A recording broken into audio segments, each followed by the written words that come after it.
Hello and welcome to this practice exam conducted by the British American Resource Center. My name is Maruf and I'm your practice examiner.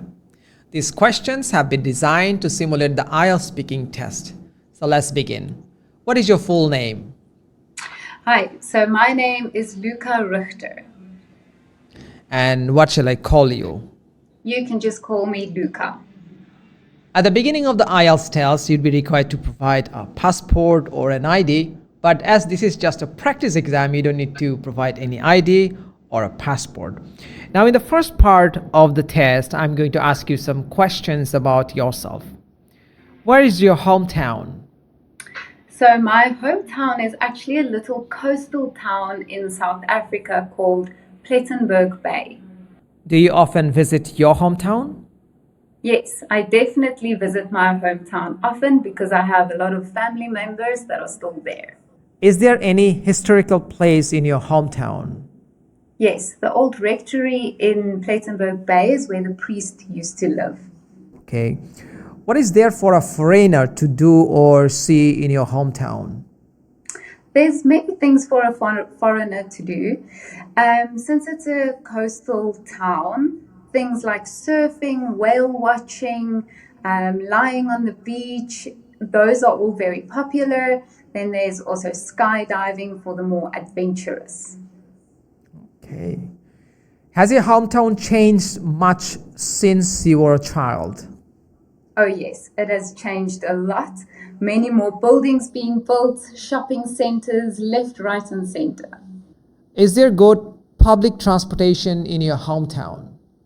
The public transportation in my hometown is mainly for workers that have to be at work from 8 o'clock in the morning and then leave again at 5 o'clock in the afternoon.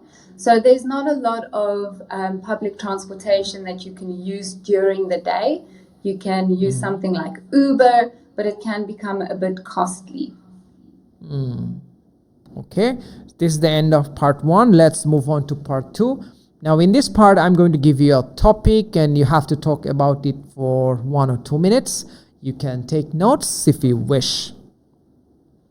So here's the topic. You need to describe a photograph you like. You have 1 minute to take notes. So from now, your time begins. Thank you.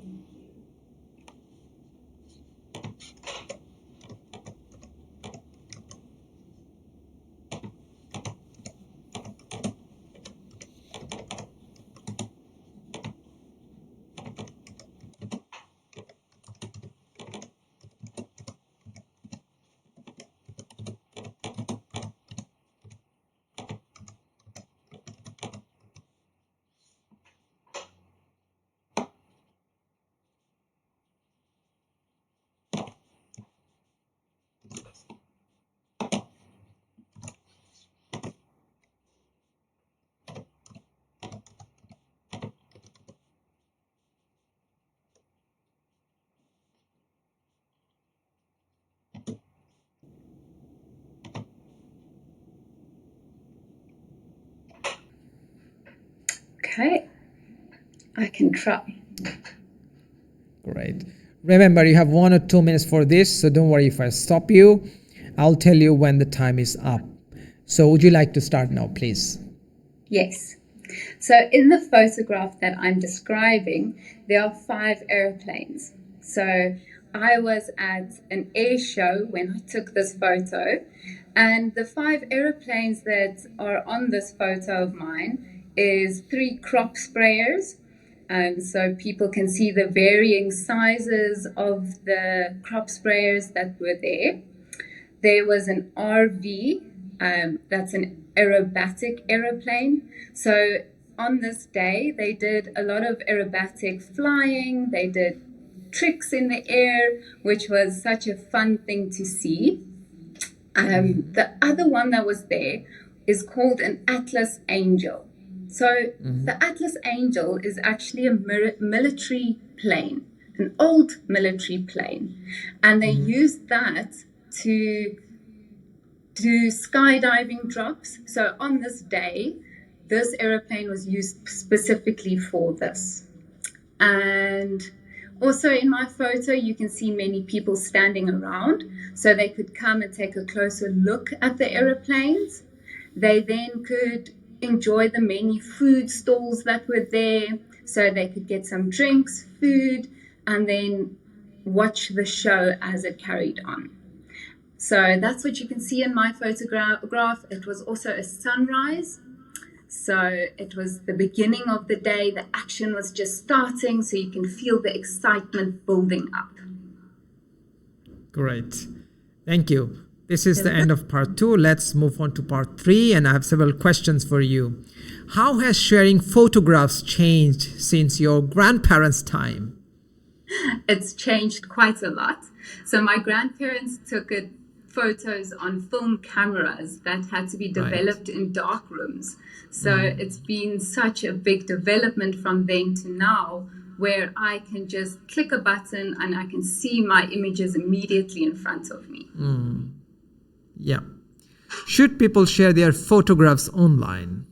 Yes, definitely. It brings people closer. It brings people that you love and that you want to include in your moment.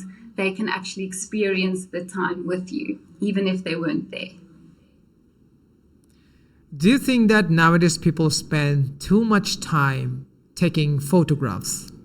No, I think people need to take more photographs because it takes you back to that memories that would have otherwise been forgotten. Okay.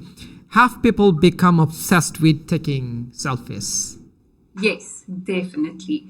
People take too many photos of just themselves rather than taking photos of their surroundings and the environment that they're in. And they're just so obsessed with seeing themselves. So I do agree with that, yes. Right. How well do photographs capture special moments? Oh, they can capture it so well, especially when the lighting is beautiful, like I described in my photo earlier as well with the sunrise. You can really capture that feeling that you had, the excitement that was created, even if it is a still photo. Is it better to look at your photos on a screen or in albums in your view? In my view, I would say on a screen because I travel a lot. So that's the only reason I would say in a screen, but it is nice to hold a photo album and go through it. But definitely for where I am right now, traveling, I will say on a screen. My last question to you. When can an image be worth 1,000 words? It can be worth 1,000 words when you can't really describe the feelings. You don't have words to describe the moment that you were in. And the best way to do that is through an image. And no amount of words will be able to describe what you felt. But showing that in an image, I think best describes it. Thank you, Luca. Thanks for joining us. This is the end of the speaking test. Thank you very much. Thank you so much.